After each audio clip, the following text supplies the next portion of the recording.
Okay, welcome. Today we're diving into why mindfulness is the missing ingredient in your creative process. hmm And you know the feeling, right? You're staring at that blank page or the screen, the empty canvas. Yeah, the blinking cursor of doom. Totally. And the pressure's building. Maybe there's a deadline and just nothing. The ideas aren't there. Or you're just wiped out, running on empty, wondering how you'll find that spark again. It's such a common creative struggle. It really is. And we often just try to push harder, don't we? Like muscle through it. Or we look everywhere else for inspiration. But what if the answer isn't really about more effort? What if it's a different approach altogether? A fundamental shift, you mean? That sounds, well, deeper than just finding a new productivity hack or something. Exactly. That's what we're getting into today. Mindfulness isn't some quick fix. It's about cultivating presence, awareness right there in the creative act. Okay, I'm intrigued. So we're going to explore what the science behind this, how it actually works in the brain. Yeah, the science, definitely. And practical tools, too, how to cut through those blocks, the distractions. And crucially, how this leads to work that feels, inspired but also sustainable. Sustainable is key because fighting burnout constantly, that just shouldn't be part of the creative life, should it? It really shouldn't. Huh. And it often starts with this simple idea: creativity unfolds now, in this moment. But our minds are rarely now, are they? We're worrying about the deadline or stressing about how good the last thing was or wasn't. Precisely. We're lost in the future, the past, anywhere but here. And when the mind gets caught in that stress loop, well, things get interesting inside our heads.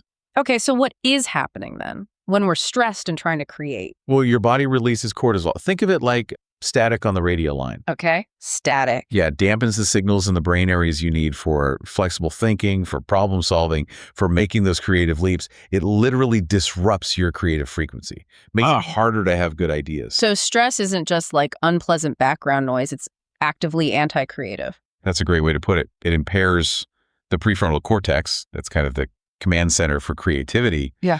But, and this is the really cool part, mindfulness acts like a dynamic interference blocker. An interference blocker, how? Regular practice doesn't just help you manage the stress in the moment. It can actually reshape your brain's wiring over time. Yeah. That's neuroplasticity. It can enhance your underlying creative capacity. Reshaping the brain. Wow. Where does that happen? Which parts are changing? Key areas. First, that prefrontal cortex we mentioned, it becomes more active, better connected. It's like upgrading your brain's ability to shift gears smoothly, between intense focus and letting your imagination roam free. Okay, so better focus and more flexibility. That makes sense. What else? Then there's something called the default mode network, or DMN. This is often active when your mind wanders, kind of linking up distant ideas, daydreaming. The mind-wandering network. Sometimes useful, sometimes not. Exactly. Mindfulness helps bring some balance. It's not about shutting down the DMN, but cultivating, let's say, mindful mind wandering, letting the mind explore, but staying sort of gently aware. That sweet spot between focus and imagination, that's often where breakthroughs happen. Okay, letting it roam, but keeping a loose tether. I get that. And third, the anterior cingulate cortex, the ACC. Think of this as your brain's spotlight operator. It helps you direct your attention and notice when it's drifted off somewhere else. Like regaining focus after you zone out. Precisely. Strengthening the ACC through mindfulness makes you better at intentionally directing your focus toward your creative task. So better decisions, flexibility, balanced idea generation, and stronger focus control. That's quite the upgrade for a creator. It really is. And understanding this science gives us concrete ways to tackle some of the biggest hurdles, like that relentless inner critic. Ugh, the inner critic, yeah. That voice that whispers doubt or demands impossible perfection. Exactly. It fuels perfectionism by worrying about some impossible future ideal, or it fuels self-doubt by dwelling on past comparisons or failures. Both pull you right out of the present moment. And creativity only happens now. Right.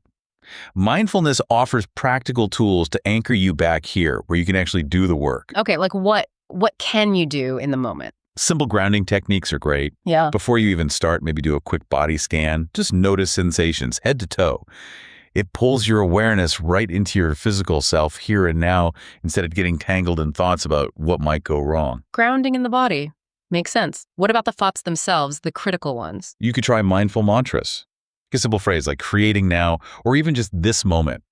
When that critic starts piping up, gently repeat the mantra internally.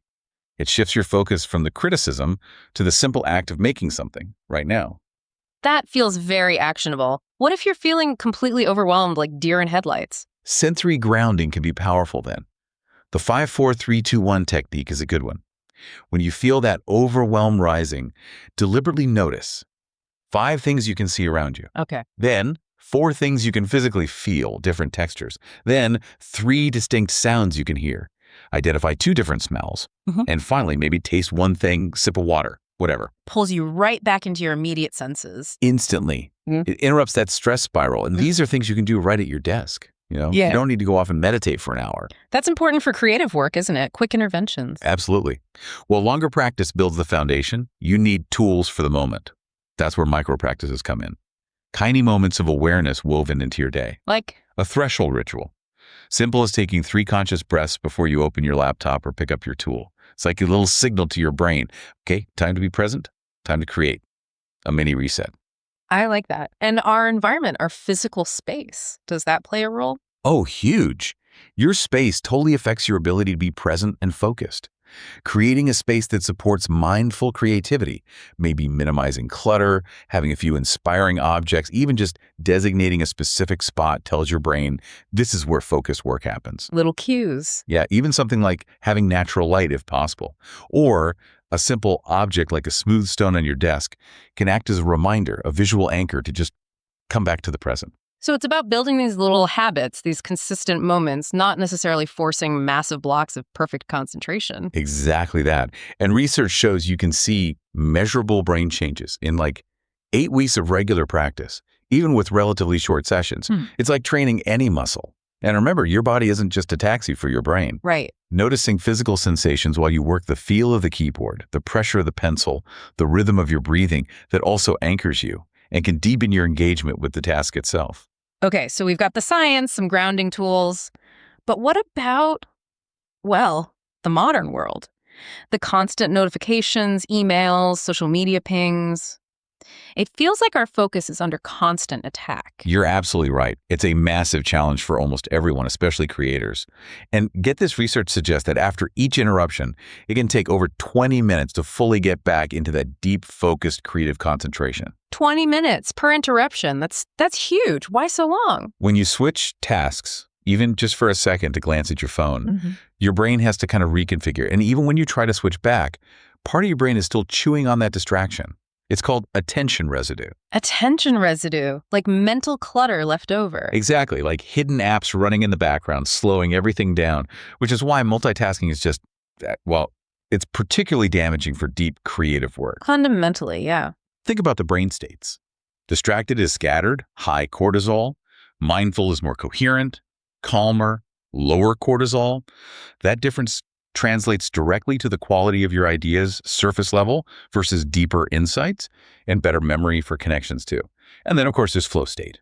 The zone, that elusive flow state. How does mindfulness help us get there? Well, consistent mindfulness practice strengthens that ACC, the brain's spotlight operator we talked about. Right, the attention director. It makes you better at switching fluidly between that intense focus needed for the task and a more open, receptive awareness. Flow requires both that balance of concentration and relaxed openness. So it's about working with how our brain actually functions, not against it. Precisely. And our brains naturally operate in cycles too, roughly 90-minute cycles of high focus, followed by dips where we need recovery. This isn't just some productivity guru's idea, it's biological. Yeah. Honoring that rhythm can be transformative. Okay, give me an example. How does this play out practically? Right, imagine you're deep in a creative session, maybe hitting that 90-minute peak. Suddenly, your phone lights up on the desk beside you. If it's right there, easily accessible. The urge hits, you glance, you pick it up. Down the rabbit hole. Yeah, you enter that compulsion loop, the urge, the checks, a little dopamine hit, maybe an endless scroll. Boom, 20 minutes minimum loss to attention residue, even if you only looked for 30 seconds. Okay, scenario 2. Same situation, but your phone is maybe on silent, in another room, or tucked away. You might still feel the urge to check it. But because you've practiced mindfulness, you notice the urge, you acknowledge it, there's that impulse, and you gently guide your attention back to your work. The difference isn't superhuman willpower. It's a combination of smart environmental design and trained awareness. That focus sanctuary idea again, setting up your space. Yes, your workspace should cue deep work. Intentional lighting, maybe noise-canceling headphones, minimizing visual distractions. These things signal to your brain it's focus time. Think about writers who have little rituals, lighting a candle, specific music, taking those few mindful breaths. But not just quirks, they're priming the brain. Exactly. They create what psychologists call implementation intentions, bridging that gap between wanting to focus and actually doing it. And you don't have to ditch technology entirely, obviously. It's about cultivating technological mindfulness, Meaning. understanding the attention cost of different inputs, Right. essential communication. Okay, medium cost, maybe batch process it at set times. Social media, very high cost, definitely schedule it, maybe outside peak creative hours, creative tools themselves. Lower cost, protect that time. News feeds, usually high cost, low value for creative output. Be really strict with that. That framework helps you be intentional instead of just reacting all the time. Yes. And building focus is a skill, remember. Yeah. Like training a muscle. Maybe start with shorter focus, blocks the Pomodoro technique, 25 minutes on, 5 off is great for this, and gradually build up towards those longer, maybe 90-minute deep work sessions. Teams can even do this, setting deep work hours with no interruptions. So the aim isn't like never get distracted because that's impossible. No, perfect unbroken focus is pretty much a myth for most people. The real goal is strengthening your attention awareness, noticing sooner when your mind has wandered off, and gently, non-judgmentally, guiding it back to your creative work. Every time you do that, you're strengthening those neural pathways for sustained attention. It's a continuous practice. Okay, we've hit focus hard. Yeah. But you mentioned a paradox earlier that sometimes mind wandering is actually good for creativity. How does that work? Yes. That brings us back to the default mode network, the DMN. The crucial difference is between intentional incubation and just mindless distraction. Intentional incubation. Yeah, like scrolling Instagram is usually just scattershot distraction, right? But stepping away from your desk for a mindful walk, that can actually be productive contemplation. Productive contemplation. Tell me more. It's about allowing your mind space to process creative problems non-linearly without actively trying to force a solution. This often happens during light, physical activity. Walking is classic, gardening, washing dishes even. Movement releases chemicals that support both relaxation and mental clarity. Ideas can just sort of bubble up when your conscious, effortful mind takes a back seat. So those aha moments in the shower or on a walk aren't just random luck. Not at all. That's often your DMN doing its thing in the background, making connections your focused mind might miss. The key during these incubation periods is to maintain a state of open monitoring. Open monitoring. It's a kind of relaxed awareness. You notice thoughts, feelings, sensations as they arise, but without latching onto them, judging them, or getting carried away. You're just openly aware. How do you actually cultivate that space? It feels like every moment is filled these days. You have to intentionally create opportunities for it. Schedule short walks between focus sessions. Maybe keep a notebook handy to jot down any sparks. But don't force them. And importantly, resist the urge to constantly fill every gap with input podcasts, news, email. Your brain genuinely needs quiet downtime to synthesize information. So silence and space aren't just breaks. They're actually creative fuel. Precisely.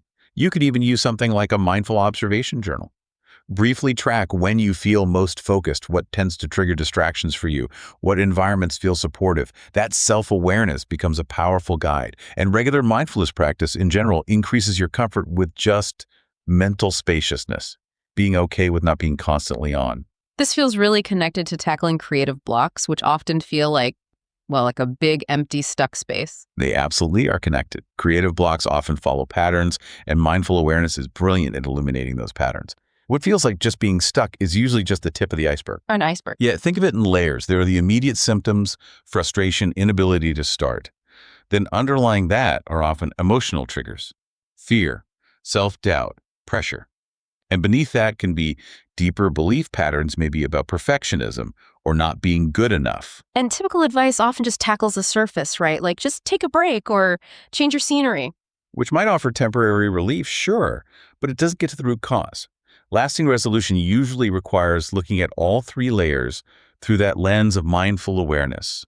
I remember working with a designer who kept stalling on finishing projects.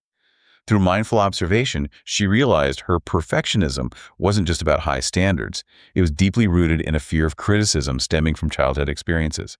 That awareness was the key to shifting her approach. So mindfulness helps uncover the why behind the block, not just the what. Exactly.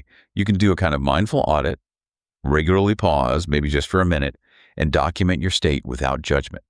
Notice, what am I feeling physically? What emotions are present? What thoughts are looping? What's my environment like?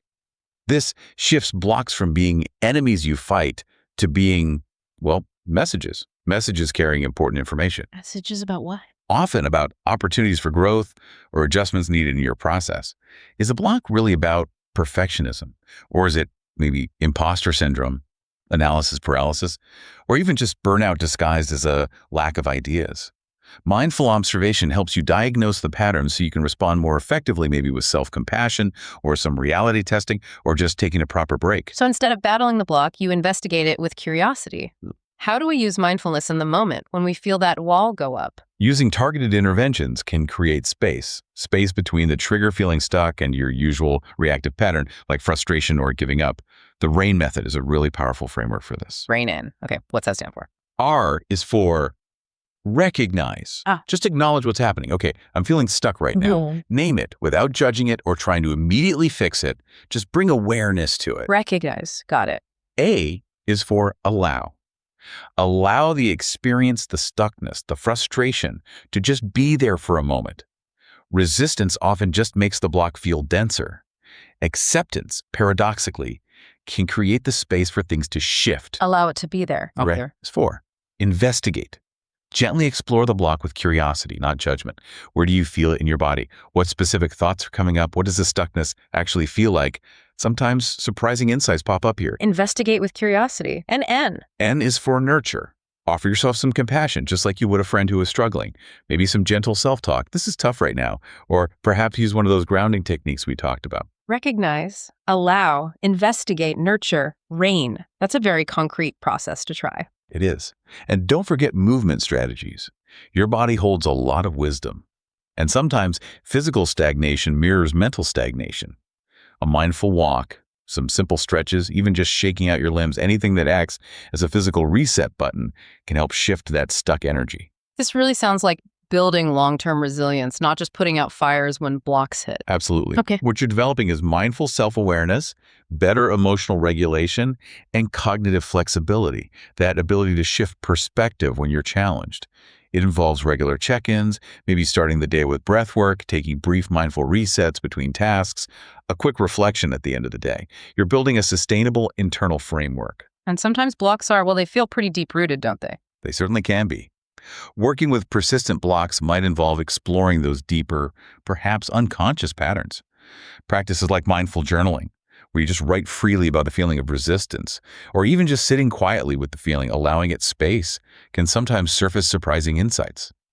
It connects back to allowing that default mode network, that associative part of the brain, space to work its magic. Does connection with others play a role here too? Oh, huge!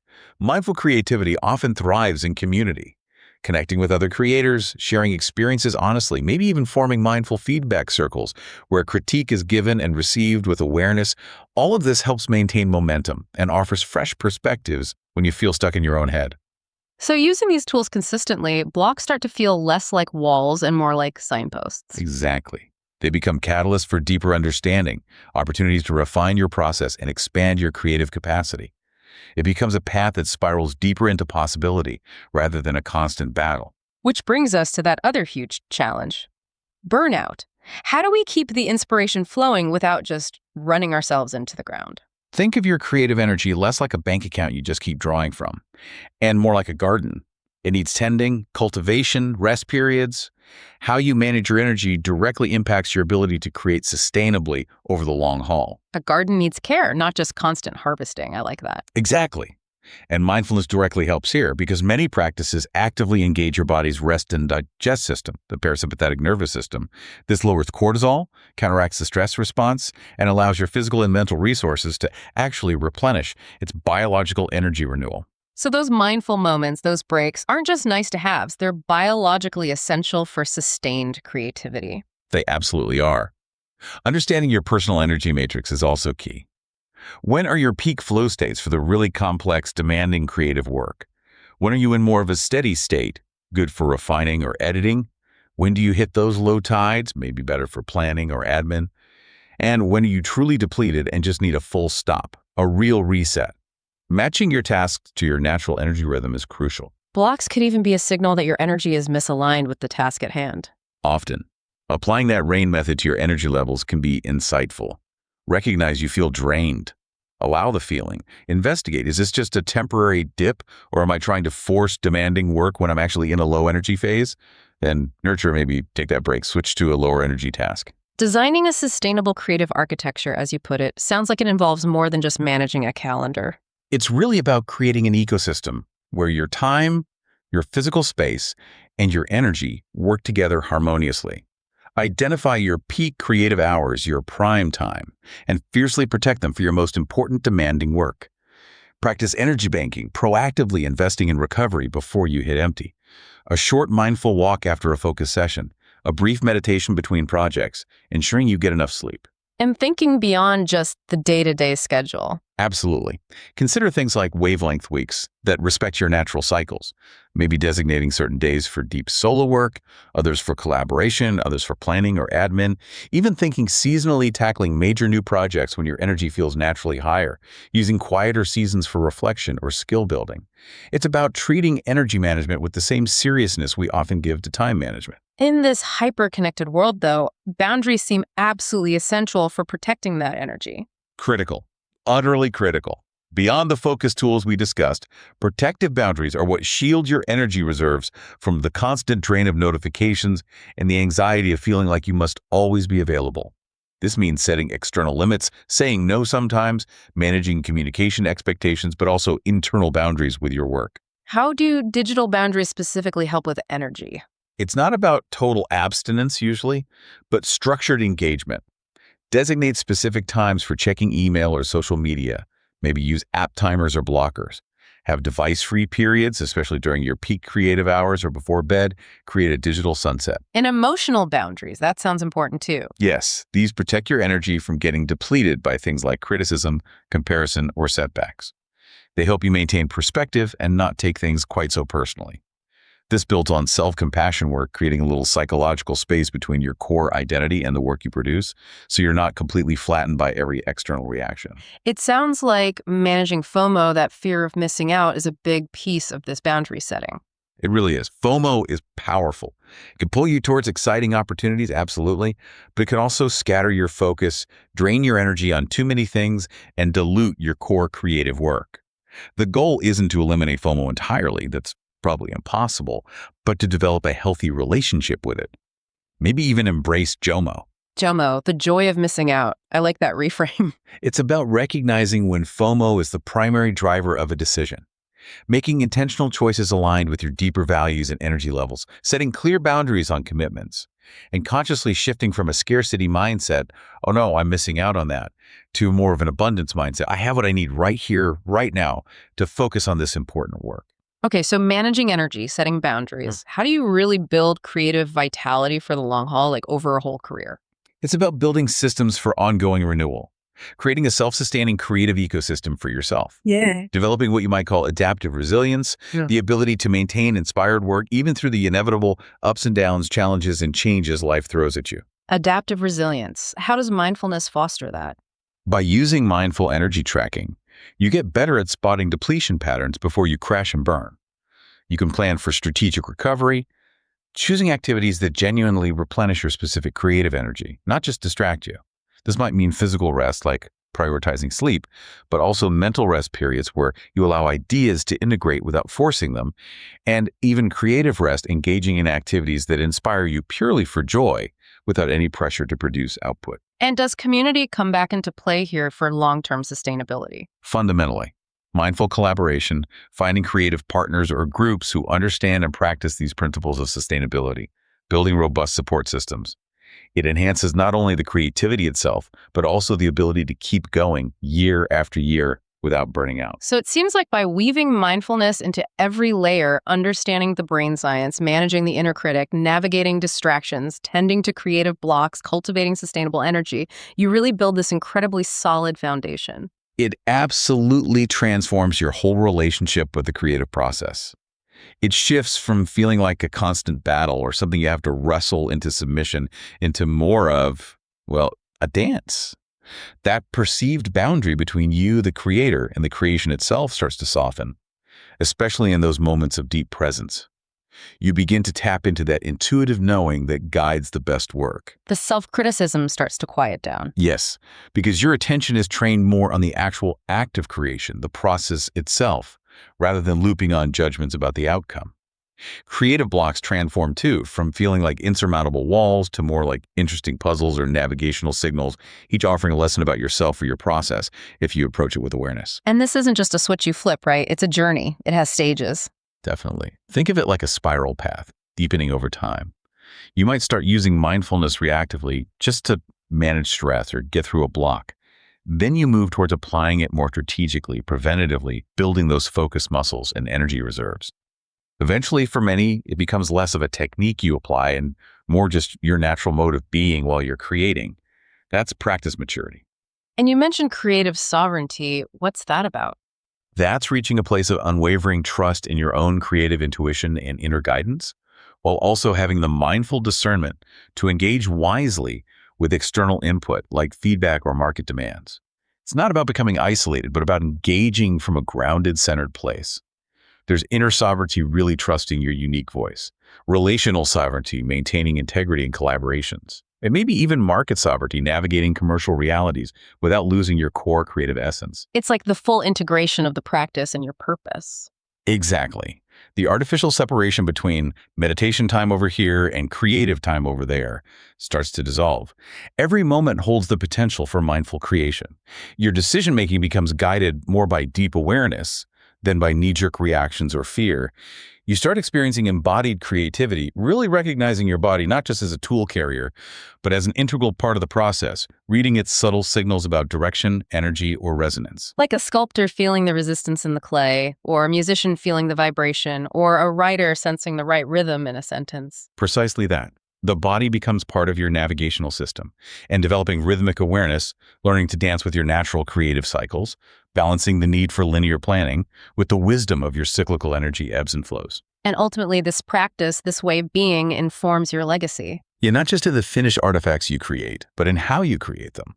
Maybe through sharing your experiences, mentoring others, documenting your journey, building those mindful, creative communities. Advanced techniques might emerge naturally too, like deep listening practices or even planned creative sabbaticals becoming part of a long-term, vital, sustainable practice. Wow.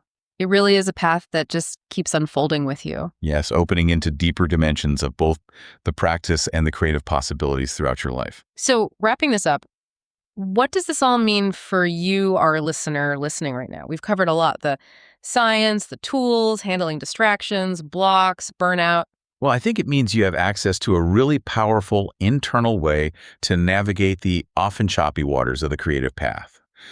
A way that doesn't rely on constantly battling yourself or the world outside. You can learn to sort of surf the waves instead of feeling crushed by them. And it's not about reaching some state of perfect, constant focus or never feeling blocked or tired again, is it? Not at all.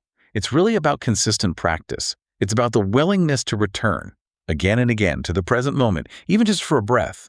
It's about building these skills gradually, one mindful moment, one creative session at a time.